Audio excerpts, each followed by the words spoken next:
Selamat pagi, siang, sore, ataupun malam dimanapun kalian berada. Apa kabarnya? Kali ini kita kedatangan project apa ya?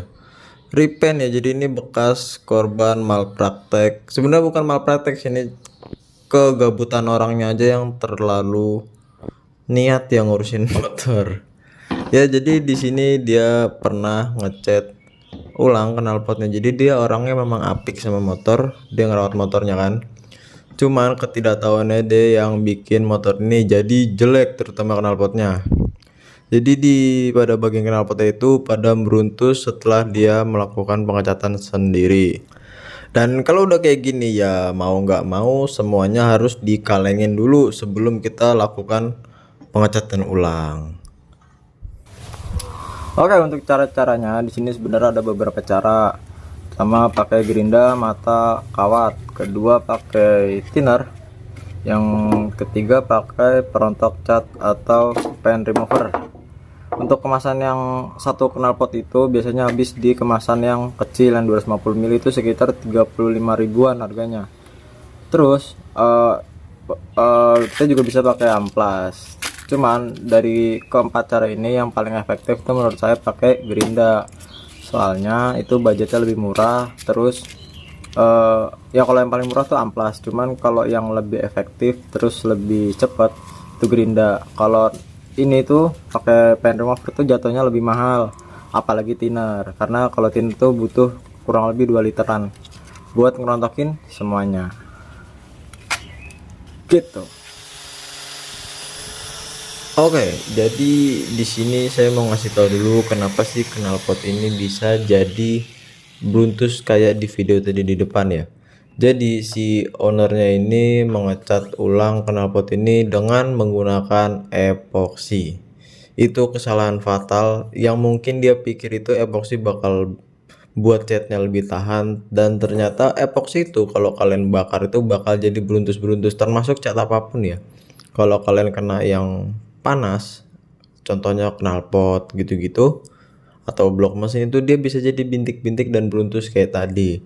Dan solusi paling cepatnya ya kayak gini, jadi kita kalengin dulu untuk ngebuang epoksi yang ada di bawah.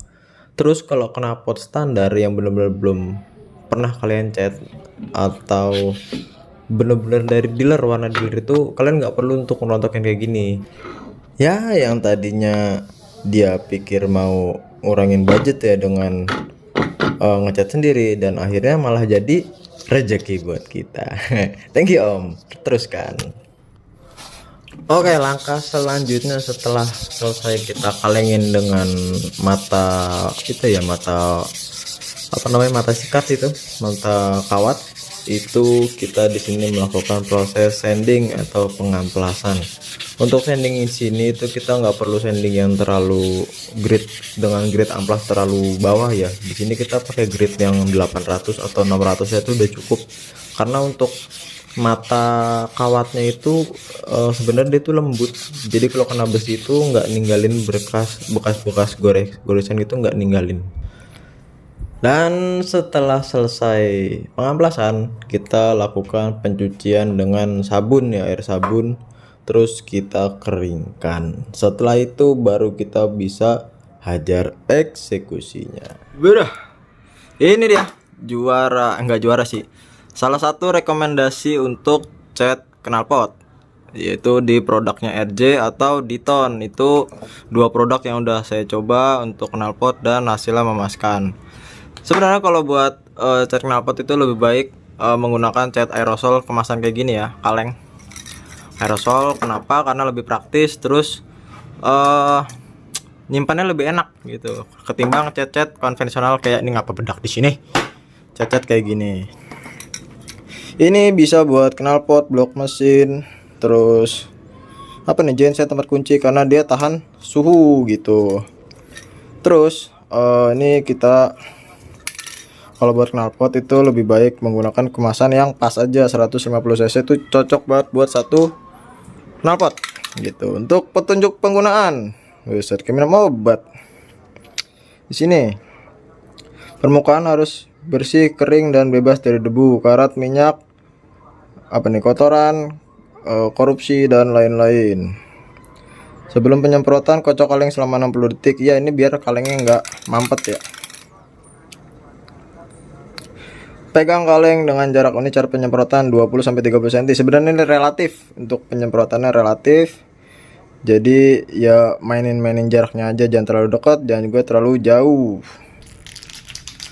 Oke, karena ini cat aerosol ya, jadi kita harus memperhatikan dengan baik penggunaannya. Yang langkah pertama itu kita harus mengocok agar si catnya itu bercampur dengan baik.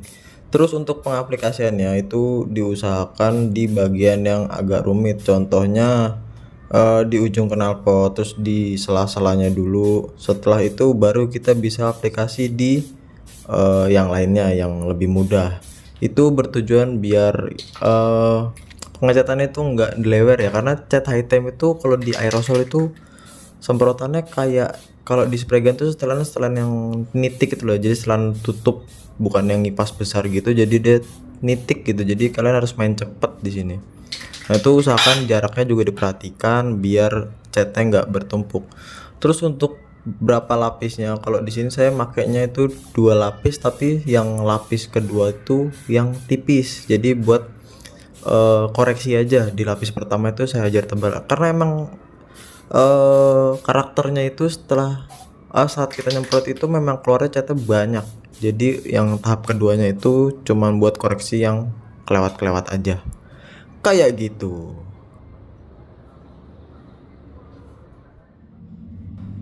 Dan kurang lebih hasilnya kayak gini, jadi kelihatan kayak knalpot baru keluar dari dealer.